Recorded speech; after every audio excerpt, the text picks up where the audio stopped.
All right, let's try downloading processing. Make sure everyone can do that. Okay. The website we go to is processing.org. I haven't practiced this. We'll see. Okay, it seems to work. And I'm looking on the left and I see this download thing. That sounds good to me. And I know that I have Windows 64-bit. And probably if you have Windows, you have Windows 64-bit too. But that's something you could figure out. If you go to, let's say something like system information. Somewhere in here it probably says, yeah, look at that. It says system type 64. If yours says 64, that means 64-bit. If it says 86, that means you're probably 32-bit. My case is I have 64-bit.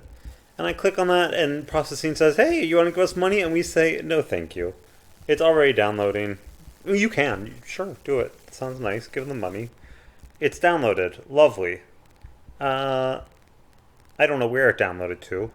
Probably my downloads folder. I'm going to do show in folder. Let's see where it went. It went to my downloads folder. So I'm going to take this and I'm going to extract it. I'm going to do extract all. Right now it's this one file containing everything I need. This will make it into an actual folder.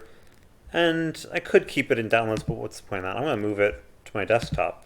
I want it right on my desktop. That seems like a good place. Now it's going to take that zipped folder. It unzips it, moves everything to the desktop, and then I'll have a folder with everything I need.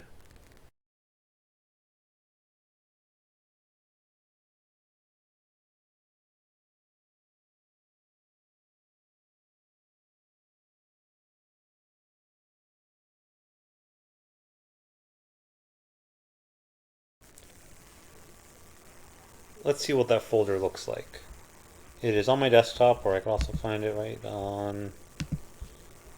Here it is on the desktop. If I open it up, I see this icon that says processing. I click on that, and it opens processing. Simple as that.